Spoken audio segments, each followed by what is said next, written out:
So good afternoon, everyone. Thanks for staying for the last presentation of the day. So Xiangfei and I will be talking about what the City of Edmonton is doing to reduce our impact on the North Saskatchewan River.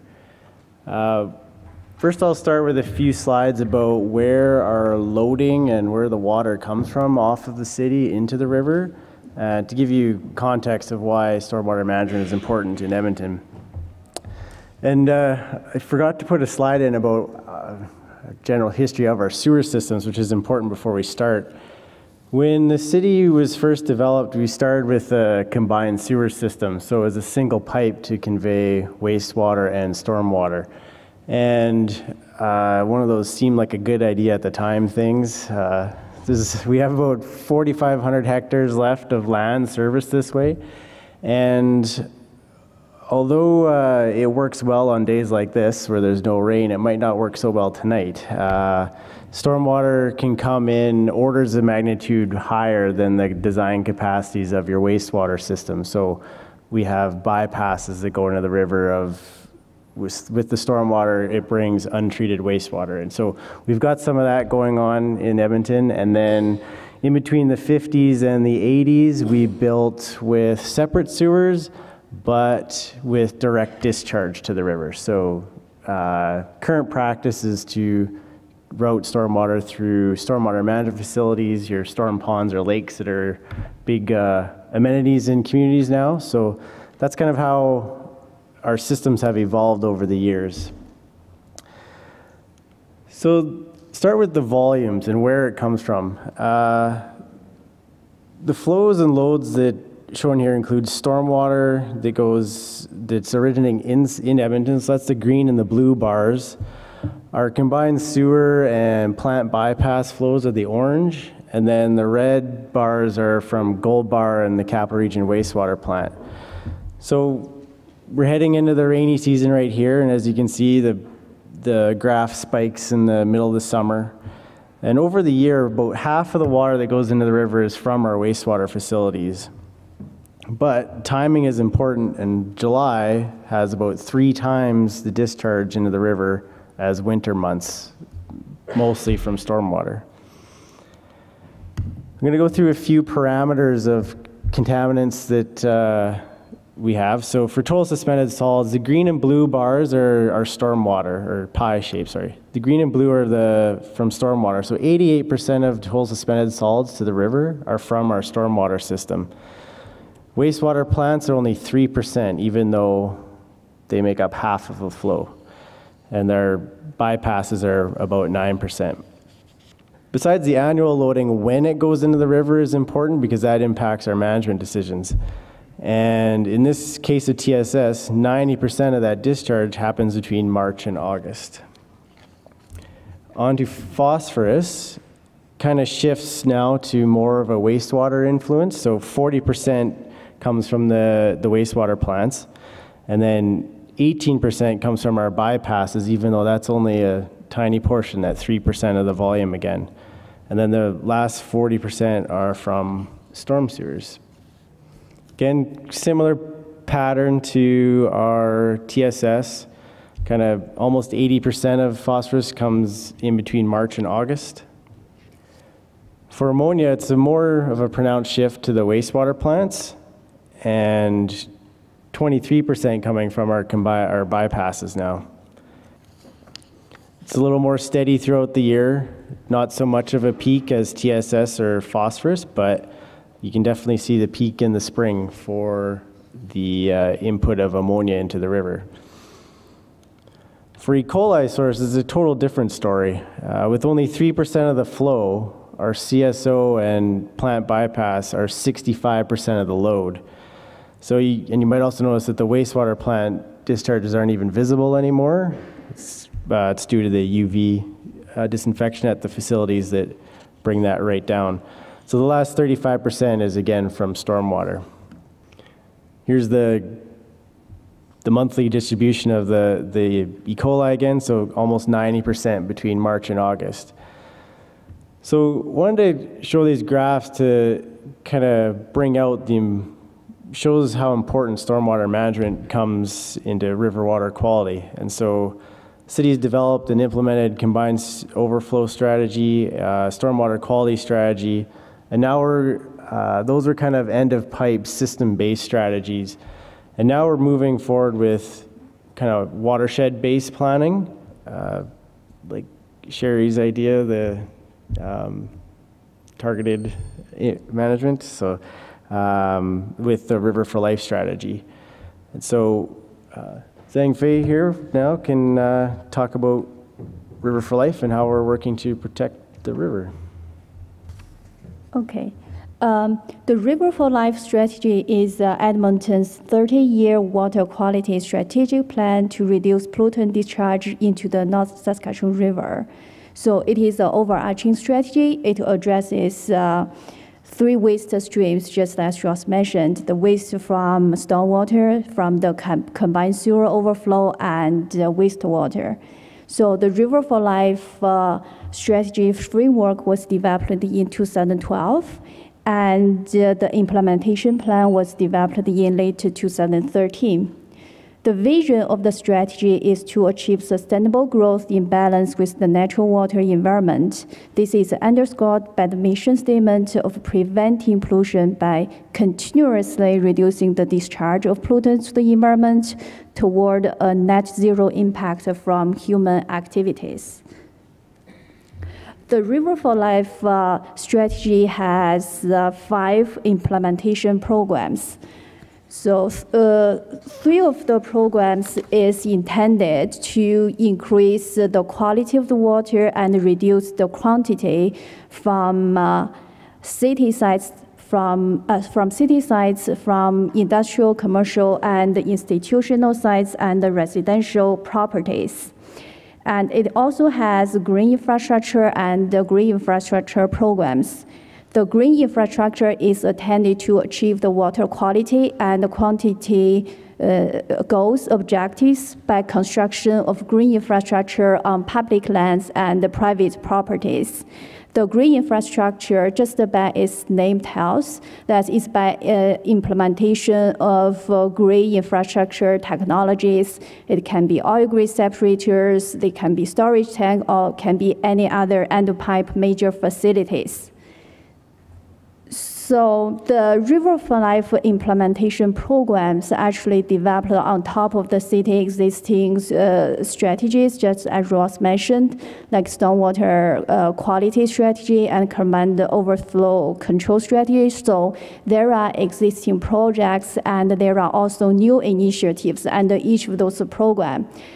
And because we already gain a better understanding of the contribution of the pollutants from various sources, like we can have some type of pollutants more from stormwater runoff. That's why the River for Life strategy emphasizes on a watershed approach and the reduction of pollutants from stormwater runoff. So I'll just quickly go through each of the programs and give you some example of the projects we did. So as for city site discharge, we are demonstrating using green infrastructure. I think in another name, people call it low impact development features. Basically, this is approach to managing the stormwater at its source by mimicking the natural hydrologic cycle. And also we are incorporating green infrastructure and low-impact development practices into city other business units and capital programs and other strategies, such as the green building policy. The Edmonton's green building policy requires that the facilities built by the city of Edmonton has to meet LEED Silver standard. So this is an avenue to apply for the green infrastructure because those infrastructure help to get the stormwater credit for the LEED certification. So also I'll give you a few examples. Here is a rain garden demonstration project at Drainage Eastgate Yard. So the picture on the left showed before the yard was paved. So the yard was before was a gravel yard. There was a catch basin in the center. During wet weather, there is ponding water issue, and the runoff from the yard just directly discharged to the storm sewer and then to the river.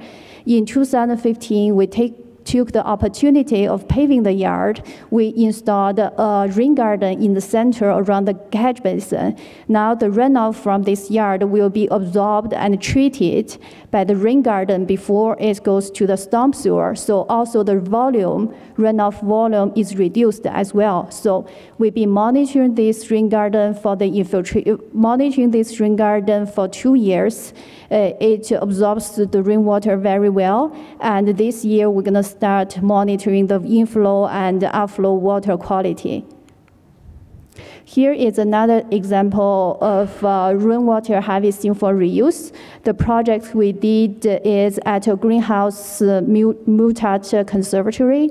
So basically we harvest the roof runoff and screen it. There's filtration treatment and store the rainwater under the cistern under their what they call the flooding bench to water some of the plants that grow over there.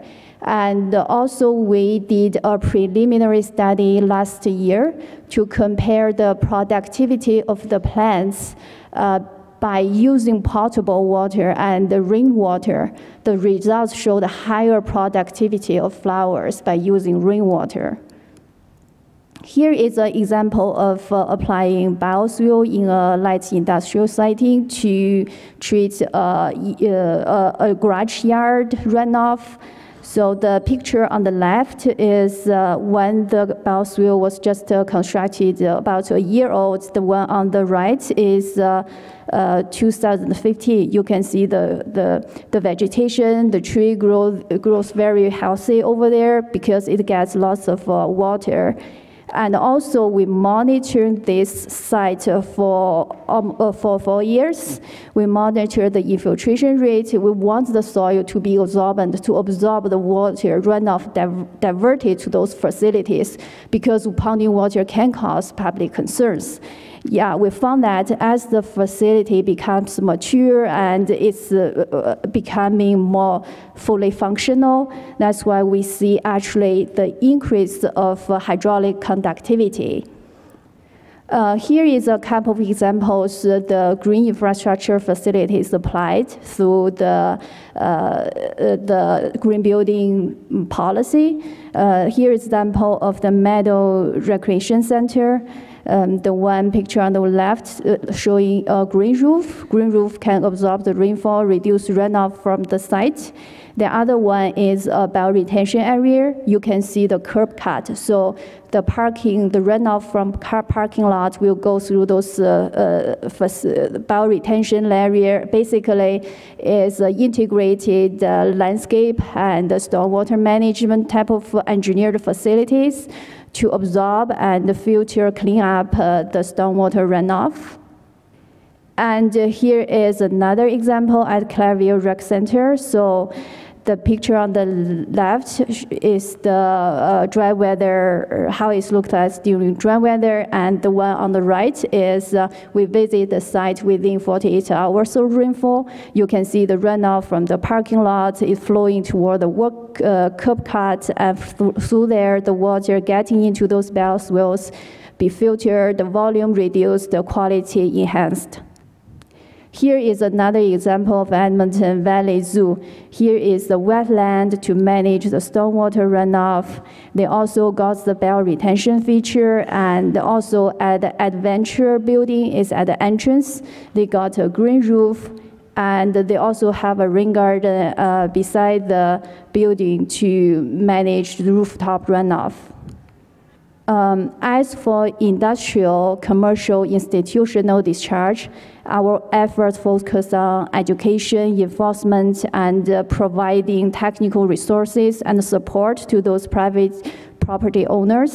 And also we are aligning city policy and the bylaws and also enforcement. Because as I just said, we focus on education to just encourage them to manage the stormwater runoff from their site. So we already developed some signs for the green infrastructure. We put those signs at our low impact development demonstration project site. So here is basically telling what rain garden is about. You can see there traditionally the runoff from the street, from the road, captured by the catch basin and to the storm sewer, then discharged to the creek or to the river. And by applying rain garden, so the runoff will routed to the rain garden, be filtered. Through this process, there will be less flow getting to the downstream and less contaminants load. Yeah, here is another how Bioswale works. As for residential discharge program, in 2016, we launched a 3-year public campaign with the goal of general public behavior change to reduce our daily activity impact to the quality of the North Saskatchewan River. So the education is around the lawn care and don't dump those paints and other chemicals into the catch basin, because not many people understand their impact, how the runoff gets into the river and affects the quality of the river. And also we have a website, so to find out more about the strategy and the updates of the programs or even some of the activities, please visit our riverforlife.ca. For the residential discharge, in 2016, we also initiated a rain garden in a box program. So in a box, which means we provide a set of tools and resources for single homeowners to build their own rain garden. We have a web form, and we also have a website. So you can, there's the electronic copy of this how to get book. I already got some hard copies. Now it's already gone at our table. So we also offer workshops. It's free of charge for homeowners. We have 2 workshops coming up on April 8th and April 22nd. Interested, you can visit our website so that you can register through Eventbrite. So here is an example of residential rain garden. This rain garden been there since 2010. So you can see that the rooftop runoff, the leader is not connected to a storm sewer. Actually, it's through this gravel, the rock pads, and diverted to the rain garden. So it is a watering source for the garden, for the plants over there. It can reduce the potable water use. It's a water conservation, and it could also attract some beneficial insects and birds. As for our green infrastructure program, currently we are designing and plan to install a couple of oil green separators in Mill Creek Basin. And as for green infrastructure, we provide technical resources and manuals. We already developed an RID design guide, and later in 2016, we developed an RID construction inspection mason's guide, just to make sure those facilities are constructed and maintained properly. And in 2016, we initiated 2 citywide studies. One of discharge input zone study. There is a special exercise there for this study, and the other one is RID location study. So the objective of the discharge improvement zone study is to divide the city. We already actually divide the city into over 600 zones based on the land use and drainage service types. The service types, just as Rosh mentioned, we have combined sewer, we have separate sewer, and the purpose of this study is to help us to find out what are the areas we need to target to reduce our load, to help us to plan our projects more effectively to reduce pollutant loading to the river. And we do have some challenges about this study, because this study is looking at the generation, the source of the pollutants. Because of lack of local monitoring data, we rely on literature value to rely on literature value to find out the pollutant discharge from different land uses.